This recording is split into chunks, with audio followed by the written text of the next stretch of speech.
coffee break with me. Come and take your coffee break with me. Come and take your coffee. Come and take your coffee. Come and take your coffee break with me.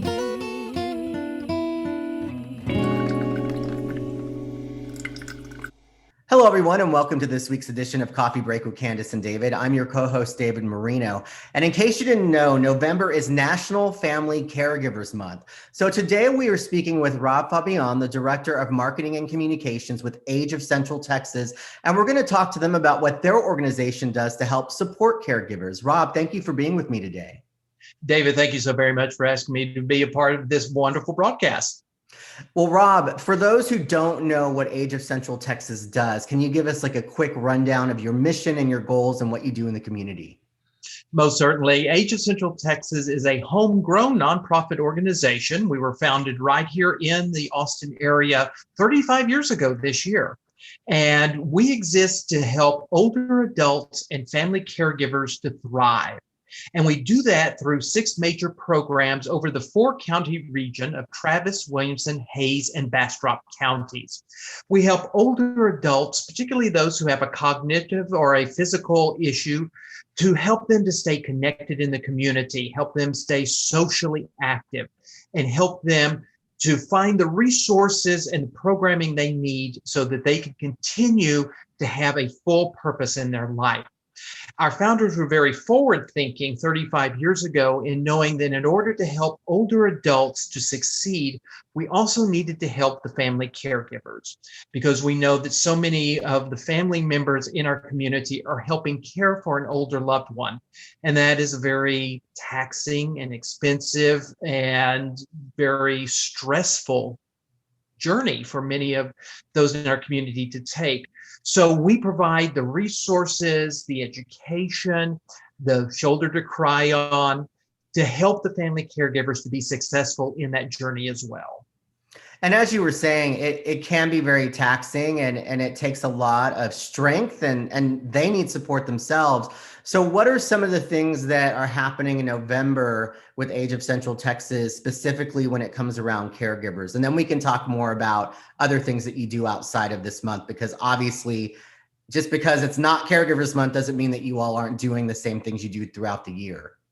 That is so true. Yes, we have just wrapped up with 2 events for caregivers. We had a webinar session in partnership with the City of Buta's Task Force for Seniors on how caregivers can locate and access local resources. So many times caregivers don't know where to look to find assistance. You know, I know what the problem is, but I don't know how to solve it. And I don't even know what questions to even ask to try to find those resources. And so we've done that session a number of times, and the recordings for those sessions are available on our YouTube channel for free for anybody to go check out. So you can just go to YouTube and search for Age of Central Texas, and all of those wonderful videos will pop up. We also just completed our inaugural She Thrives event that we created to help the women throughout Central Texas. You know, a lot of times it is the women who are, for lack of a better word, draw the short straw and are the caregivers in the family. And so for many women, they are not exactly prepared for it when it happens. It, like we mentioned, it can be very expensive. And a lot of times women feel like they have to leave their careers in order to be a caregiver for a family member. They a lot of times also have their children at home and then have to move a parent in with them. So they're sandwiched in between that. And we know that COVID this year didn't do us any favors when it comes to caregiving with our lives, with anybody's lives, and caregivers especially had a very difficult time with it. And so we wanted to provide women specifically with the tools and the resources and knowledge on how to weather this storm as a caregiver, how to be prepared with the financial and legal that you need to know, how to take care of your own mental health, because that is the number one most important thing you need to do as a caregiver. If you're a caregiver or you're going to be in a caregiving role, if you take nothing away from our discussion today, the number one thing to remember is take care of yourself first. You're not being selfish, you're being realistic. We always tell caregivers you need to put on your oxygen mask first. And the reason is, if you're not taking care of yourself, your own health, your own mental well-being, just your own spiritual, emotional being, you're going to be no good for the person that you're caring for. If you get sick, if something happens to you, what happens to the person that you're caring for? So you've got to watch out for yourself first. That's just being realistic as a caregiver. And then, of course, we have lots and lots of workshops and seminars and conferences that we offer year-round. Coming up in February, we have 2 big conferences that will be happening. We're very excited that we'll get to be back in person again, hopefully. Fingers crossed that nothing happens again to us between now and then. But we also are going to be moving forward. All of our conferences, all of our seminars are going to be hybrid. So if you cannot join us in person, you can always join us online. And we record all of them so they're available after the fact. But we have our caregiver training camp coming up in February.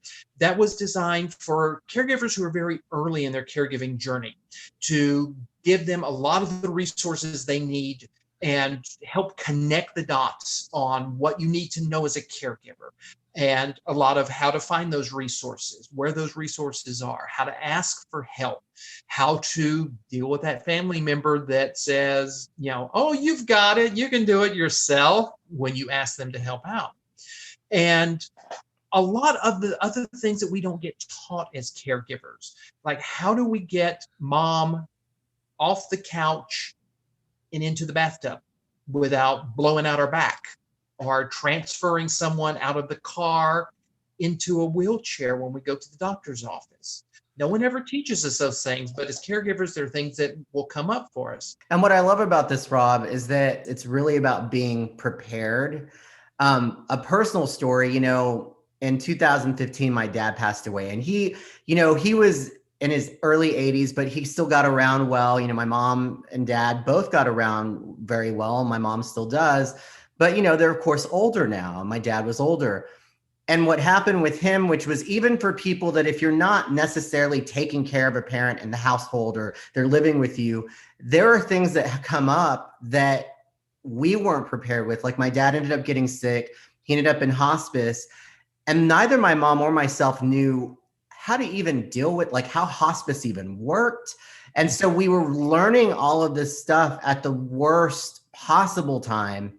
And I imagine that there are many people out there that probably don't think about caregiving in the way of, well, my parents don't live with me or my older family member doesn't live with me, so it's fine. But when those things hit, when you are dealing with big things like this, like somebody passing away, none of us really prepare for that. And so is that also an area that people can just learn about and try to be ahead of the curve when it comes to what if the day does come when your parent gets sick and they're dying and then they're in hospice and they're in your house and you don't know? I mean, you've never dealt with that before. It's a very traumatic. I know for myself and my mom, it was traumatic. It was difficult. It was hard because we took on the brunt of that. I'll say my mom took on most of it, but it was very, very hard and very hard to watch. That is so true. And, when I was a kid, we had a ranch in Leander, and we had our ranch. Next door was grandparents, and on the other side is great grandparents. And then down the road were all the aunts and uncles and cousins. And so I initially grew up with everybody being around. And, for many years, that's the way it was with family. So if Aunt Irene got sick, or somebody fell and broke a hip, well, you've got everybody right there. We come stay with us and we'll bring over the food and everything. Everybody takes care of each other. Not the way it is anymore. Our families are separated by multiple states many times. We don't, a lot of times we grow up as kids not seeing our grandparents on a regular basis. So we're not exposed to seeing people growing older. And we're not exposed to seeing people care for older adults. So we don't learn any of these life skills. And then something suddenly happens. In my case, my parents live independently in Round Rock. My father had a brain bleed stroke 2 years ago. I had taken them to lunch, dropped them off the back of the house. Everything was fine. By the time I got home, I had my mother calling saying, "We're on our way to the hospital. Your dad's having a heart attack." I'm on my way. Took off for Round Rock. About 10 minutes later, she called back and said, "Nope, we're on our way to Temple. It's not a heart attack. He's having a stroke. They're sending him to the stroke hospital in Temple." Okay, I'm diverting. So even though I work in an industry with a nonprofit that cares for older adults who have issues, I'm on my way up to Temple thinking I have no earthly idea what to do. Because when it hits you, all your conventional wisdom goes out the door, even though, in my case, I should know what to do. I should know what to do at the hospital. I should know how to set all this stuff up. When it happens to you, you're just at a loss. And for caregivers who have no experience in it at all, which are many caregivers, it is just such a bang in the head for you to suddenly have all this thrust on you. And when it turns your world inside out and you don't know what to do, that's so stressful for you. And not knowing what comes next and not know what happens next. So that's why organizations like Age of Central Texas, I feel, are so important, because we can help caregivers not only in the moment. Okay, let's fix what's happening now. Let's get you the info, the resources. Let's get you back to one with where you are right now. But then let's also set you up for what's coming next. As a society, we're, number one, we're aging, and number two, we're living much longer. Here in Central Texas, the new demographics are that approximately 40% of our population is older, is over the age of 65. And that number is going to stay the same for about the next 4 or 5 decades. So you think about that. The majority population of Central Texas is older. We always think of ourselves as being a young community, but the reality is we're not. We're an aging community. And as more people continue to move here, those numbers are going to continue with aging. We have a lot of people that move here because this is where the grandkids live. Central Texas is always touted as being the place to move and live, especially for aging, because there's so many great resources. Of course, you move here and you find out what the cost of living is, and you can't move into Austin. So where do you go? You go to Buda, you go to Kyle, Manor, Taylor, all the outlying areas, because that's more affordable. Well, the drawback to that is the services are not there as you age, unfortunately. We are working very hard to change that, and great strides are being made. But the reality is that right now, if you live in Taylor, you're going to have to come into Austin for many of your resources as you age. And if you don't drive, that's a big issue. Is there something that a lot of caregivers come to you with that they need help on? Is there like a common thread with a lot of them? What are some of the big challenges that are very difficult for them and that you guys help them with? Is there something specific that you're seeing? There is. So many caregivers feel like that they have been put in this position that they're supposed to do it by themselves. And, I'm the daughter, I'm the son, this is my responsibility to do this. And it's very hard for people to ask for help. Where human beings are proud. And it's very hard to say, I don't know how to do this, or I'm at the end of my rope. I'm very stressed out and I really just want to pull all my hair out and sit and cry every night, but I have to keep doing this because this is my mom. And so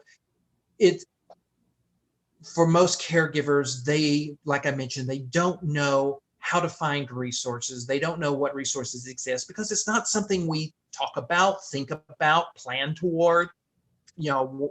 And as our journey continues, it becomes a little more difficult, a little more time consuming as our family member ages, because their health will decline, cognitive will decline, and so we're doing more for them. And a lot of times that sneaks up on us.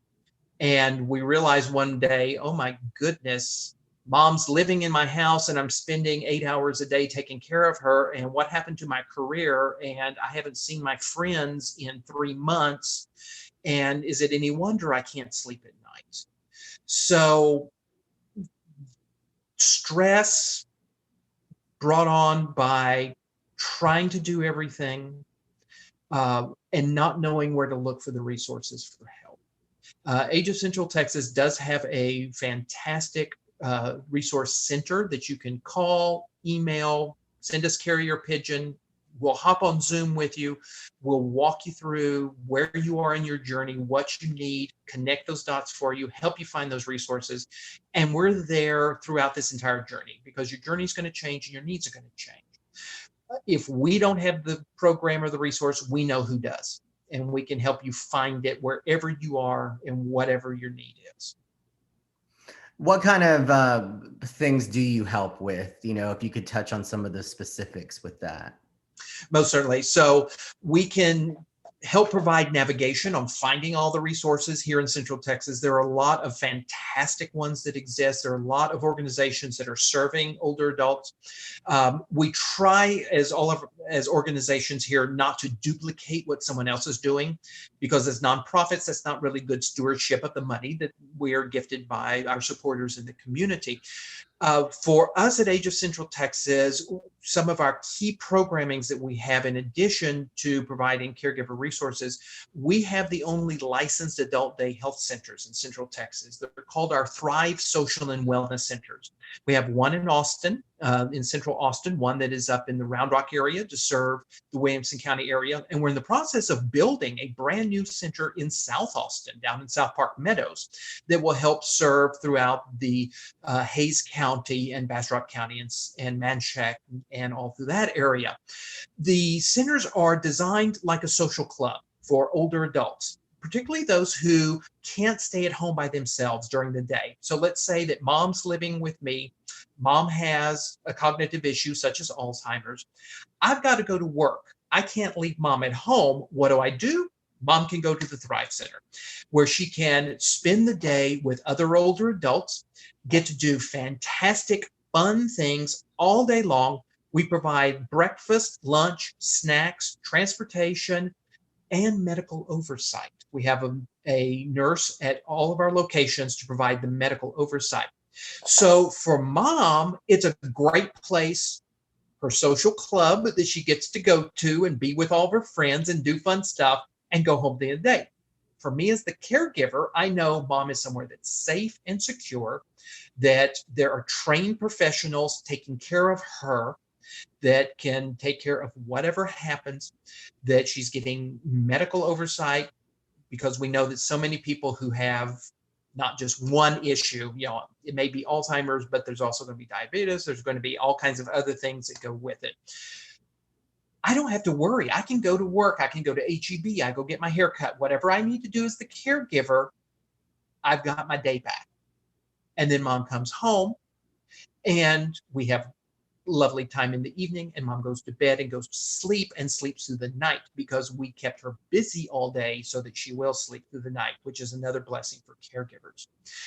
We also have a health equipment lending program where we give away free durable medical equipment to anyone who needs it. No questions asked. There's no residency requirement, age requirement, financial requirement, nothing. If you need a walker, a wheelchair, a shower bench, so it's easy to get in and out of the tub, grab bars, whatever it is, if we've got it, you can have it for free. Long-term loans, don't expect to get them back. We also can provide incontinence products for folks who are struggling with that financially. We know those are very expensive, and they are part of quality of life for many older adults. And so we can provide those as well for free. And then, of course, we have our education programs and resources. And we have a new program that we recently started. The pandemic really threw us for a loop when we had to close all of our in-person programming. We were able to quickly pivot onto virtual platforms so that we could continue providing services even though we couldn't get together in person. One of our programs we had was called Memory Connections, and it was designed for folks that were in the early stage of their memory loss. And we met once a week at locations around Central Texas where we did activities to help slow the cognitive decline. We realized that we could be just as effective online. And so we have a program now called Memory Connections Online. And what we've done is expanded that program to be not just folks that are in the early stages of loss, but those that are also in middle and lower performing. So it is a Monday through Friday that you hop online at the designated time with all the other folks and do these great fun things that you get to do online.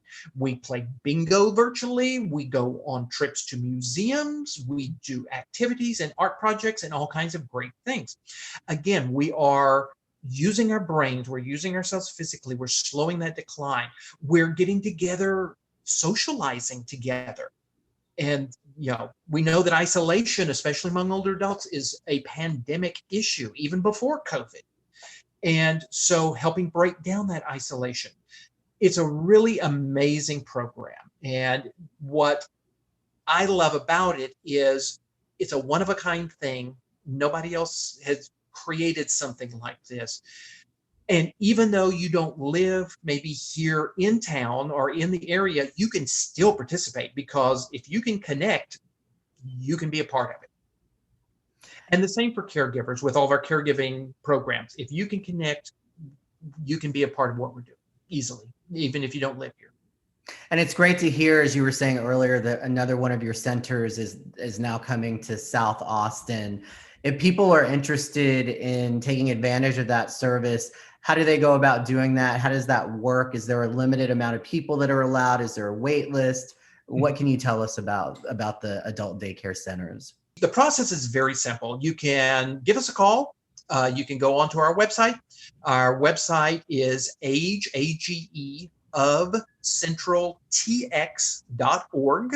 You can inquire there. It's got a very simple form that you just fill out, and we will be right back in contact with you next business day. The process is very simple. We ask you to come in, caregiver and the person who's going to be a member, and come in because we want to get to meet you. We want to make sure this is going to be right for you. It's not a one size fits all. And so even though in many ways it is, we can work with people who are high performing, low performing. That's not an issue. But we want to make sure that it's a place that you as our member want to be. It's not, nobody's going to place you here. Nobody's going to put you here. This is something for you. The onus is on us to serve you as the member. So we want to make sure that works great. We also need to talk with the caregiver about specific issues because we do provide the medical oversight. We need to get some medical information so that we can make sure that we're keeping mom, dad, husband, and wife healthy and in addition to being safe. And then come on in. We're glad to have you to be a part of us. Now, with COVID, since we are still not quite out of the woods yet, we are operating currently at 50% occupancy, hoping that we'll be able to move to 75 very soon. So we are a little bit limited in the number of the people who come. We are also, as a licensed facility, we're licensed with the state, just like a child's daycare would be. We're licensed so that we are inspected by the state, by Department of Aging Services with the state. They come and inspect us. They limit the number that can come because we're limited by our square footage. So currently we're limited to 59 per day in Austin, 37 per day in Round Rock, but our new center is going to be licensed for 75 per day. So we're very excited about that. Some people come every day. Some people come 1 or 2 times a week. It's just whatever you need for you. Now, as a nonprofit organization, our onus is to provide service to the community. So pretty much everything we do, we give away to the community. That's how nonprofits work. We raise money through grants and support to pay for the services so that we can give those services to those who need them. The exception is our Thrive Centers, because they are very expensive to run, because we're providing a lot of service with a lot of trained professionals, and it's an expensive thing to do. So we do charge to attend. So our open rate is $70 per day, which is actually about a third of the cost of providing the service. However, we are licensed with Medicaid and we're licensed with the Veterans Administration. So someone who has Medicaid, someone who has Veterans Aid and Attendance, that pays for it. There's no cost to the caregiver or the family member. We also have sliding scale available for those who, $70 is just out of my league, not a problem. And honestly, anybody who needs to be in the day center, we're never going to tell anyone no, because, finances will never be a barrier to receiving services. If you just can't afford it, but mom needs to be here, that's fine. We will raise the money. This is the most diverse population. The older adults today is the most diverse population that has ever been on the face of the earth. And we have more older adults in Central Texas than we have children now. We need to support those older adults because there is so much wisdom and experience and knowledge that is there that we need to conserve, tap into, utilize for us as a society, as a community, to be successful. And so we need to make sure that they have the resources that they need to continue to be able to be a very active part of our communities. And so organizations like Age of Central Texas and so many others in the community are working very hard to make sure that that happens. We all want Austin to be the best place to grow older. And not just Austin, but all of Central Texas to be the best place in the nation on the face of the earth to grow older. And so that's what we've been working toward. And we appreciate you giving us this platform to be able to talk about these issues, because it's not something we often think about, even though every one of us is growing older. Every one of us is going to need these services as we grow older and as we age. But it's not something that's on top of mind for a lot of us. And especially for those of us who are caregivers, we inherit that role, sometimes unexpectedly, like in your case. Sometimes we know that we're the one who's going to be supporting mom and dad. In my case, I knew that I would because I'm the one that lives closest to them. But even so, when things happen, like in your case with your family, my case with my dad having a stroke suddenly, our journey changes dramatically, and then we're kind of at a loss of what to do next. So I appreciate you giving us the opportunity to talk about resources like Age of Central Texas that can help support individuals and families when they need it.